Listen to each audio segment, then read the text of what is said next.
what's important. Absolutely. Because, you know, there's a presumption of power on our side, which is not, in my opinion, really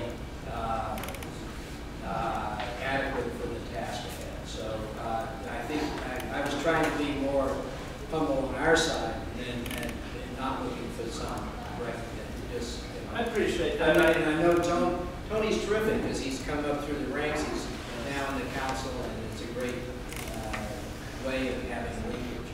I think so. There, as you know, many people know there are three main sources of funding for community development corporations. There are many others, but the three main sources are through the community development block grant funding that comes at the recommendation of the councilman, through the community development department, which gives money separately, and then through neighborhood progress. So really, only through this three-way partnership are we going to get working towards something new and different. Are we going to get something new and different? And again, to Linda's point, we don't want to throw out the baby with the bathwater. We have many strong CDCs. We want to support them, lift them up, get out of their way, and at the same time as we continue to refine the system. So that will require a lot of sensitivity, a lot of diplomacy, and we look forward to those continued discussions. Oh, good. Go ahead, please, Councilman. Thank you, Eric. I just wanted to make a comment that we all have the same goal, including the administration, the council, and also neighborhood organizations such as yourself, etc. And I think we're all looking for a healthy city. By wealthy, you mean educated persons able to contribute back to the neighborhood. I just call that wise. Wise is what we call healthy, wealthy, wise. And the last piece of that puzzle is safety. Everyone's concerned about being safe, and also the housing stock basically contributes to whether our cities grow, our borders grow, or the people will return back to the city, which I think can be so exciting that they don't come back to proximity to work, proximity to education, and things like that, which I think is sort of happening right now.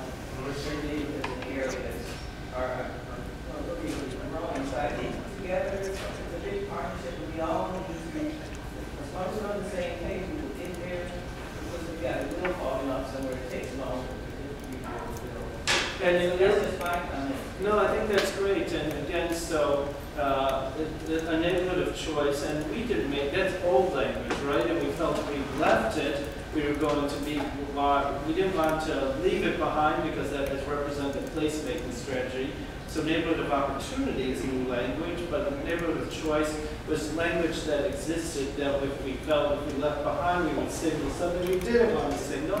But I would say neighborhood of choice can be, it is in the case of Councilwoman Mitchell's ward, is the St. Luke's project. So she has, she'll have 150 new constituents in the next 3 months in the St. Luke's project, and those are low-income seniors who are living in a wonderful facility where they'll have access to all sorts of great amenities, including a great transit stop and a Mary Beth.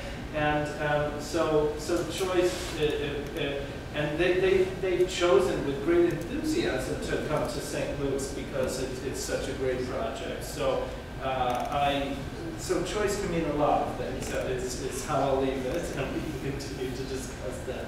Phil had a question. Yeah, I'll follow up on Councilman Westbrook's comment about inclusiveness in terms of sort of funding. And I guess an issue that comes up here is this. We're unfortunately in a period of declining governmental resources for much of the work and the activities that we see here. We know what's been happening between block grant. There's no indication on the national level that we're going to see a surge of increased funding. And many of the projects or things that you're looking at also are ones in which they're resource strapped. So it seems to me that a lot of these goals here suggest that NPI has to find and bring together increased resources. And I think the tension or the concern would be that does that activity then drain resources from the other members, whether it is the other community projects or the other CDCs? And it seems to me that a goal or one of the things that we're going to foster a more inclusive and comprehensive system is that we also have to be looking at ways that we can increase the resources that are available throughout the system. And it isn't just that NPI gets, greater capacity, can do more, but that all of the organizations can. And I think that there's an implied tension in there that, and that, as you implement a program, to be able to think about, how do we use it? And, how does NPI use its resources to create more resources for the system? Because I think through time, it's resourced parts of the system, but not the broader system. So I absolutely agree. It's one of our roles to expand the pie, and we need to do that, and we'll be focused on doing that. It's also for us and for everyone else to continue to refine what we do, not to continue doing things that we've done just because we've done them before, which is to say to look hard at what we're doing. So we, again, speaking really, really clearly, are we being as efficient as possible? So Colleen talked about the insurance system. We're saving $50,000. Shame on us that we weren't in that system before. And how many CDCs are not in that system who could be saving money from that system? And frankly, none of those CDCs and maybe they've checked it and they can't save money, maybe there's some reason, but we need to make sure we're all being as efficient as possible. And we think that that should be linked up. Unless you're participating in cost sharing things, it doesn't make sense for us to continue to fund you. Now, there might be some reason that you can't, so that's fine. But otherwise, we all need to be as efficient as possible. So that needs to be a responsive cost of the system, right? So, and we need to make sure that we're not doing things just because we've done them before. So we're doing it, but everyone's going to have to do it, and we're also looking to expand the pie. And but to me, the biggest threat here is that we get stuck, and that we continue to do things because we've always done that. And so, yes, community development block grant funding, I'm told, is down maybe 8 or 10%, who knows. We'll see what the impact is on the neighborhoods. The community development block grant, the neighborhood development, the NDA money, neighborhood, whatever that stands for, the councilman hasn't shrunk in a number of years. As a matter of fact, it's actually increased slightly. So this is complicated, is my point here, and we all need to be as responsive as possible. Yes, it is part of our role to expand the pie. But we're also going to have to make difficult decisions, and we shouldn't shy away from that. Please. I wondered, echoing on what Bill had just mentioned, if MPI is going to use any of its leverage or its different roles to reach out for more increased private partnership or even regional partnership. I mean, if we're all kind of believers that the region is only as strong as its core, seeing if other outside the box people might be more interested in what's NPI's role in reaching out to those entities. I think so. I mean, again, that's part of being creative and entrepreneurial are the things we can do.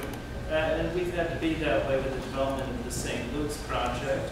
So I think the answer is we will look for every partner in whatever, in every situation, and be as creative as possible. In the case of Village Capital, actually, we are talking about bringing in new capital that goes beyond the city, that would expand the geography from Village Capital only, in a way that would have regional benefit, but would have greater benefit for Cleveland, or great benefit for Cleveland, I should say. So yes, but we should be realistic about that, is what I'll say. So there's no silver bullets, and there aren't a lot of people out there looking to put money in the city of Cleveland. We're very fortunate in the city of Cleveland that we have the Cleveland Foundation, the Gunn Foundation, Mandel Foundation. We're very, very fortunate that they continue to be committed to community development. St. Luke's Foundation as well.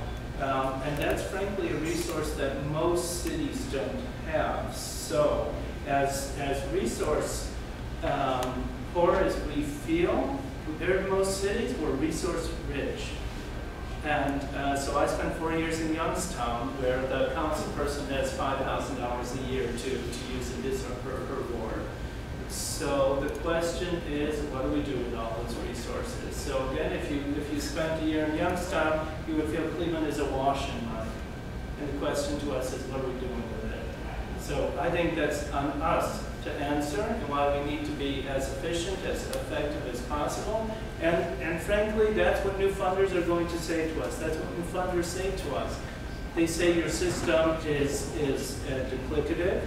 Your system is not as efficient as possible, and it's very hard to look for new funding. That's the answer. And it's a hard answer to hear, but that's what we hear too often. So please, Joel, question related to the strategic framework, specifically with education and engagement. And looking at the plan, which congratulations on it, by the way, I noticed it's 2013 to 16. Which really coincides with the levy that just passed for the schools, the urgency towards increasing quality schools in our neighborhoods. What kind of partnership do you have with the mayor, with his great leadership and CMSD, so that the community's hearing one voice as it relates to the schools?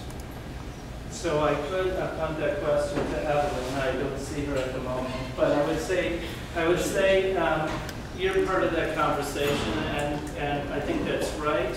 That we want to be part of this conversation, but we see ourselves as the junior partner there. So I don't have an answer, and I highly doubt that Evelyn does, but I know that Evelyn is meeting with people at CMSD as part of her orientation, and with you and with others, and we hope to learn a lot. Again, we don't see ourselves as a leader or as the leader in this area, but we want to know what we can do and how we can support community development corporations to be part of a better educational system. That was a little evasive, but it's honest. Awesome. Thank you. Thank you very much for joining us. We really appreciate it. There's some vegetarian reps and some others, and I hope you'll take one. So, again, thank you to you, Tim. Congratulations on this beautiful. Thank you. All right. A lot of detail.